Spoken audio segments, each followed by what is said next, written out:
Welcome back to Adobe Lightroom Classic, and today we're going to take a look at 3 more options inside of global adjustments of the program, and those are detail, transform, and lens corrections. Welcome back to Adobe Lightroom, and today we're going to go ahead and we're going to skip color grading, and we're going to come over here to where it says detail, lens corrections, and transform, and take a look at these 3 options. Now, just so you know, that these 3 options are all global adjustments, so it's going to affect the entire image. We're going to go ahead and open details so you can see this. Now, first image is a raw image, and the way detail works with a raw image and a JPEG image is completely different. So we're going to have access to options, AI options, with raw files that we don't with JPEGs. So the first part of this is what we see right here, which is called denoise. This image doesn't need it, and I would always suggest when you use denoise, super resolution, or raw details, you do this before you do any manipulation of the image. But we're going to go ahead and click denoise, and essentially all this does is use AI to remove noise from your image. This image doesn't really need it as far as I'm concerned, but you can see it process that image. I have mine around 40%. It usually does this around 50%. I prefer around 40%, so we can't do it. Now, when you do denoise, it automatically enables raw details. Just like when you use super resolution, it's automatically going to apply raw details, which just help get rid of some artifacts and weird things in your image. Now, I'm going to turn this off, and we're going to come down here and we're going to click on super resolution. So what super resolution does is it doubles the size of your image. Now, if you used this a couple years ago, when it did this, it created a duplicate DNG in your file. So it created a secondary photo. It doesn't do that anymore. So it creates it and adds it to your original file. So you don't have to have that duplicate DNG file anymore. It does take a little bit to process. So if you have a 6,000 pixel image, it's going to make it a 12,000 pixel image. And this would only be necessary if you're going to make something really big. And I must say, it does do a very good job in enlarging your image. So there it is. That image has been doubled. You can see it got huge on the screen. We're done. We're going to go ahead and turn that off because we don't want it. And so those are your options. Now I'm going to come back here to an image that is not a raw file. So this image, as we can see, is a JPEG file. So if you come over here, you'll notice that denoise and raw details is not available. However, super resolution is, so we could double the size of our image. If you want to do noise removal on an image like this, what you're going to do is you're going to come over here to the luminance slider and slide the luminance this way. Farther you go, the more noise it's going to remove. You just need to be careful when you're doing that you don't go too far, because it will make it really blurry. I don't usually go above around 20 when I'm using the manual noise removal in an image. There are other sliders that will affect it. I usually only use luminance. These you can play around with and see what they do. This is the trick though. When you're removing noise, you want to go to View, Zoom to 100%. Because you're only going to get a good idea of what it's doing at 100% view of your image. All right. If it is shrunk down, you're not really going to see what it's doing. So make sure that you're doing that. As well as with sharpening, you should always sharpen at 100%. That's why it gives you 100% view right here. And you can click on this and move it around to a location where you like it. I'm good with that right now. Look, sharpening is here, and what sharpening does is it looks at high contrast edges. So if you look right here on his forehead, it's very bright and then dark on the other side. So what it's going to do, it's going to sharpen that edge. And the way it does it is it makes the pixel on the left side darker and the right side brighter. And it really just depends on the values. It doesn't always do the right brighter and the left darker. It just depends what side. So whatever's darker, it makes the pixel on the left darker, and the one on the right, it's going to make that brighter since that side is brighter. And that gives the appearance of a sharper edge. So it is increasing edge contrast. So when you come over here, you'll notice that you've got the amount. So that's how much we're sharpening. Then we've got the radius only use 1%, always use 1%. That's basically going to give us a pixel on each side. How much detail, and then masking over here. I'm usually would only do this, but just like I told you in the last video, do not sharpen. It's a complete waste of time. You want to do this after you've sized your image. And you will notice in the export that Lightroom has, it's got built-in sharpening for it. Why? Well, because they realize you should really be sharpening your image when you export it. The size of the image is going to depend on the amount. That being said, if you're using Photoshop, which I think is a much better option, you get a whole lot more control, because sometimes you don't want to sharpen the whole image. You only want to sharpen certain areas of the image. And so that will allow us to do that. And just like in Photoshop, that's going to be the last step that we do. So that is sharpening and manual noise reduction. So we're going to go ahead and close this out. I'm going to hit Command minus. That just makes your image smaller, and that looks pretty good. All right, we'll make it a little bigger. It's weird like that.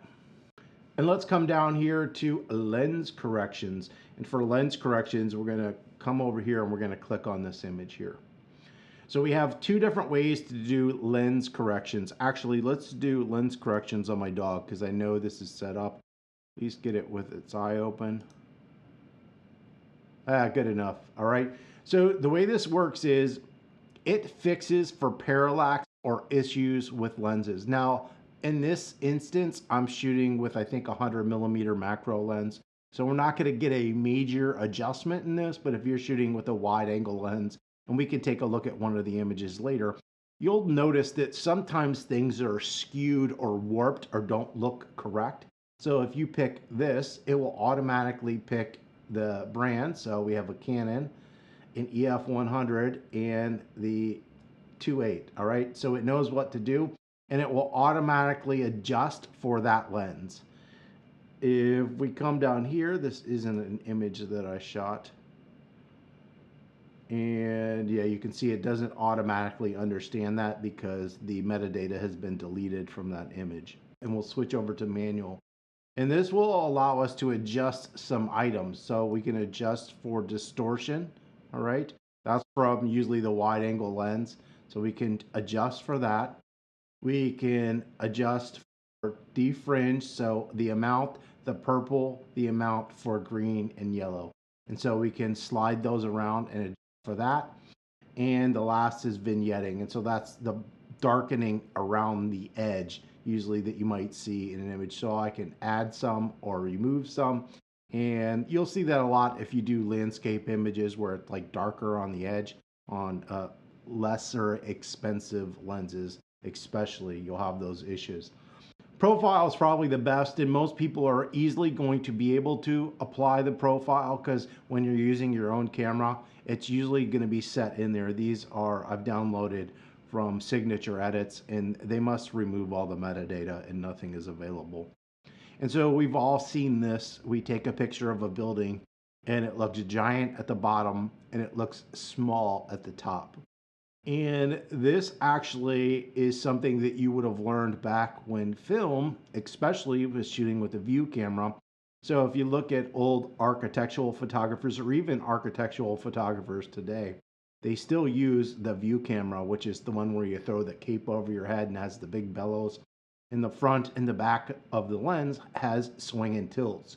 Now, we do have in 35mm something called a tilt shift lens, and that's something that can definitely be used. And the reason for the tilt shift lens, so a tilt shift lens is correcting for what we call convergence lines. And so if we think of the back of a film or a camera, when you take this picture, you're essentially tilting it up. And so the plane of the back of the camera and the building, they're not the same. And so in the old cameras, you could adjust the tilt and shift for cameras to fix that. You can do some basic with the tilt shift lens, but in this case, we don't have it. So we're getting this image to be as skewed. And look, you're not gonna get it to look perfect. You'll see in here when we make the adjustments, this image is quite extreme, and we can do some minor adjustments. If you do a lot of interior architecture stuff, like for real estate, you might be able to do some of this. But I'm going to go through the different options here and we'll just see. So right now it's on off. If I click auto, it's automatically going to adjust. And you can see it kind of cropped, and it made it so it's better, but not perfect. But it also cropped out part of the image. So depending on how you shoot this, you could lose part of your image. Next, we're going to select guided, and guided works like this. So I'm going to click and drag and make a line here, and then I'm going to come over here and click and drag and make a line according to that building. And then, yeah, it warps it according to those two lines, which, yeah, it makes it look ridiculous. It doesn't work in this case. So we're just going to hit Command Z and get out of that. We're going to level it so it's leveling the horizon in this case. So if this was just a landscape and you wanted to level the horizon, you could come in here and do that, but you could also do that in the crop tool. I'm going to go ahead and hit off, and we'll go to vertical. And so it's going to do very similar to what we did with the guided. It came out a little bit better. Yeah, it made the building straight, but in this case, it was so massive that we were losing a lot of the image here, and it's looking sort of strange. It does help fix the geometry, but it can stretch and make a building look unnatural when it does it. And then we'll click off, and so here it's doing that. So let's go ahead and hit off and then hit vertical. And you can see we get these transparent lines. If I click this, it's going to crop in. So we don't have that transparency, which is, yeah, not what we want. So we can go back out of it. Down here, we have the option to manually do these adjustments. So down here, we could vertically change this, horizontal. We can rotate. We can change the aspect ratio, the scale, the X offset, and the Y offset as well. And so those are your options, and these can help fix an image. So with an image like this, I'd most likely come into lens corrections first, and I would enable the profile of a camera. And if that didn't fix it perfect, then I would go into the transform, and in this one you can hit auto. And you can see, since this is like a more normal image, it straightened the buildings out. It did zoom in a little bit, and it did the minor corrections. I don't think anybody would know, and it looks pretty good. I'm gonna go ahead and hit Command Z, so I'll undo that, and you can see there's barely any adjustment. Yeah, it'd be really difficult, I think, for most people to be able to tell that we did that. That is detail, lens corrections, and transform, all global adjustments. Now, the lens corrections and transform are also available in Photoshop. So if you wanted to do it later, that's something that you could do there as well. Well, hopefully you learned a little bit about detailed transform and lens corrections inside of Adobe Lightroom Classic. If you found this video helpful and could give us a thumbs up, that would be great. Any comments or questions, you can leave those below or on our Facebook group, Shutterbug Academy. Don't forget to subscribe and have an absolutely wonderful day.